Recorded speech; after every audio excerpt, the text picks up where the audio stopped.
বন্ধুরা, তোমরা কি কখনো এই ফালতু রেসিপি খেয়েছো? এটা করার জন্য তোমাদের ১ম এই আটলান্টিকের মহাসাগর পাড়ি দিয়ে অ্যামাজন জঙ্গল থেকে ডাইনোসরের পাছায় লাথি মেরে কিছু ডিম কালেক্ট করে নিতে হবে। তারপরে এই বিষাক্ত ডিমগুলোকে পোস্টমর্টম করার জন্য অপারেশন থিয়েটারে পাঠাতে হবে। অপারেশন করা শেষ হলে ডিমের খোসাগুলো রেখে বাকি ভালো অংশ ফেলে দিতে হবে। এরপরে ছাদিয়ার মেকআপ বক্স থেকে কিছু মেকআপ চুরি করে আনা এবং এর সাথে ব্লিচিং পাউডার আর বেকিং সোডা একসাথে মিক্স করে দিয়ে দিতে হবে। এরপরে প্রেমে ছ্যাঁকা খেয়ে বেঁকা হয়ে যাওয়া ছেলেদের ল্যাংটা করে এটার ভিতরে মিশ্রণ করার জন্য কামলা হিসাবে লাগিয়ে দিতে হবে। তাদের মিশ্রণ করা শেষ হলে তাদেরকে পাছায় লাথি মেরে এখান থেকে বের করে দিতে হবে। এরপরে সাহারা মরুভূমি থেকে আনা সেই বিষাক্ত উটের চামড়া এটার ভিতরে ভালোমতো চুবিয়ে নিতে হবে। যতক্ষণে এটা থেকে দুর্গন্ধ না আসবে ততক্ষণ এটার ভিতর ভিজিয়ে ভালোমতো মিশ্রণ করে নিতে হবে। এটা করার জন্য আমাদের ২টি কামড়ার প্রয়োজন। এরপরে ছাদিয়ে ন্যাকা কান্না করা সেই বিষাক্ত চোখের জল ডাইনোসরের পচা রক্ত অ্যাডজাস্ট করে এটাকে ভালোমতো মিশ্রণ করে করের ভিতরে ঢেলে দিতে হবে। এরপরে সাহারা মরুভূমি থেকে আনা সেই বিষাক্ত উটের চামড়া এটাকে ভালোমতো জ্বালিয়ে নিতে হবে। যতক্ষণে এ ছাদিয়ার নামকে না ভুলবে ততক্ষণ তাকে জ্বালাতে হবে। জ্বালানো শেষ হলে এদেরকে এক এক করে ঘাড় ধাক্কা দিয়ে এখান থেকে বের করে নিয়ে যেতে হবে আমাদের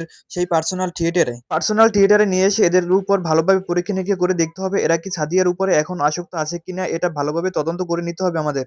ভালোভাবে তদন্ত করার পরে বিশ্বাস করেন এটার স্বাদ এত জঘন্য ছিল যেটা খাওয়ার পরে আমি ৩ দিন অজ্ঞান ছিলাম। তো বন্ধুরা, এরকম ফালতু রেসিপি খাওয়ার জন্য আপনারা কে রাজি আছেন সবাই একটু আমাকে কমেন্ট করে বলবেন প্লিজ। বন্ধুরা, ভিডিওটা আজকে এই পর্যন্তই। আশা করি সবাই ভালো থাকবেন, সুস্থ থাকবেন আর আমাকে একটু সাপোর্ট করবেন। ধন্যবাদ। সবাই ভালো থাকবেন।